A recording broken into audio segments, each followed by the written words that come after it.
What's up, guys? JohnOrigins here. Today, bringing you a Pokemon Black and White 2 Wi-Fi battle.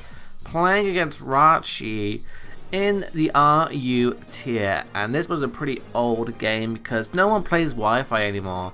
Because it's dead for some reason, because smoke on Wi-Fi went down.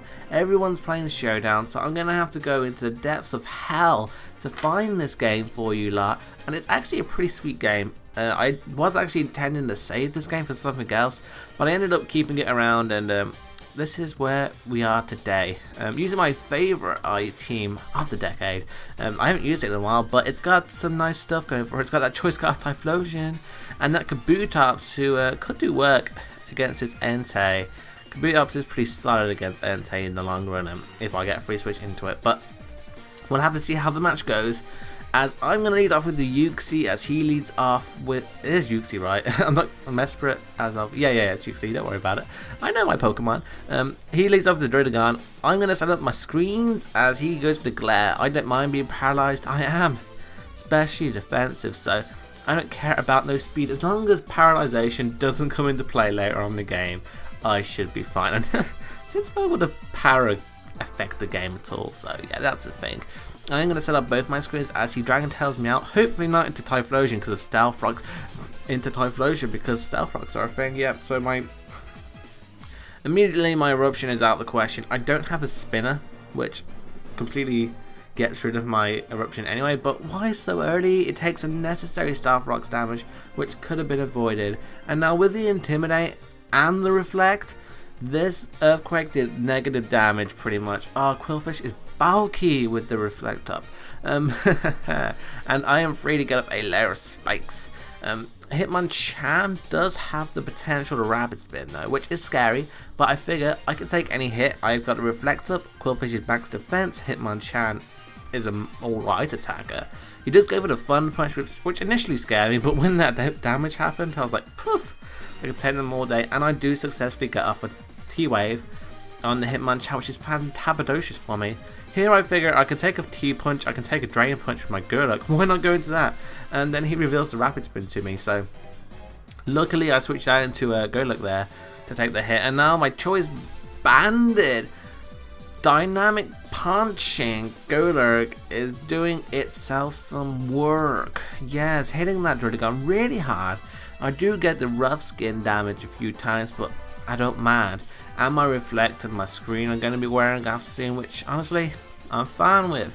My Megatron is just going to rely on hacks, there it is, to take out the Druddigon. It was more a defensive set anyway. I don't think it could have killed me with any one hit, so I don't think that confusion matters in the long run, to be fair. And besides, rough skin does a number to me anyway. I'm almost down to half HP already, which is kind of scary. And he brings in the Entei, which is even more scary. And as we all know, most Enteis are powerfully Choice Banded. I don't want to deal with a Choice Banded Flare Blitz. Hell no. So I'm gonna sacrifice my sushi, my well-trained cuisine from Japan, and let it die because I like my fish dead when I eat them. Yum yum yum yum yum. Qwilfish. Like I said, dice to Flare Blitz. Scratch that from your memory. You might be mentally scarred for the rest of your life. But I do get a free switch into Kabutops, which I was talking about earlier, and go for the Waterfall. Hopefully do mads of damage, but of course I am going to go for the Stealth Rocks first, because that Entei is a threat and the Excelgor, and I want to get all my rocks to stop that from happening. And here I make a play which could have been bit risky. I go for the Waterfall because I was going to Power Flinch it, or hopefully just one-shot it, but I ended up risking any sort of Rapid Spin. He obviously predicted my Gurlock to come in, so brings in the Slowking. I then, based off the damage of the Waterfall, go for the Stone Edge. I crit the guy, which most probably mattered. I'm not Life for by Focus Sash, I believe, so that's a thing. And here I just go for the Waterfall with the House of Stealth Rocks and Spikes. I believe this helps take him out with a short one-hit KO, pretty much. So, Kabutops doing work. He does bring in the Manectric finally, which he should have done in the turn before to keep his Hitmonchan alive to potentially spin away the hazards for Excelgor and Entei, but he brings in the Manectric, and predicts my Golok to come in on the Volt Switch, so he goes for the Hidden Power Ice, and I bring in Butter. He's like, yo, I'm going to start setting up my light screens because it's Manectric and Excelgor around, so that should be fun to stop that from doing any damage. Okay, yeah, Paradise, yeah, that's a thing, but who's to complain about 1-bit Paradise, so it's fine.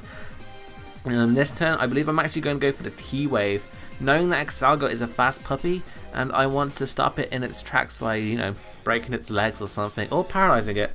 Same thing, Stephen Hawking. Woo! I do get paralyzed there as he spikes. I think I went for Light Screen. I wasn't going to go and take him out because I think I only have U-turn on that Uxie set, so that's a thing. But I end up being taken out. I can bring in my Kabutops, hopefully revenge kill with the Waterfall. Kabutops is trying to rack up its third kill. Can it do it? Yes, it can. Bob the Builder, Barack Obama. Whoever said it first? Bob the Builder did, you thief. Stereotype. In comes the Manectric though, and I'm thinking Kabutops is going to die soon. But not yet. Not until my Golok dies, because Golok is way too obvious, and he can just go for the Hidden Power Ice and wipe me out like that. That was an unneeded pause there, weren't it?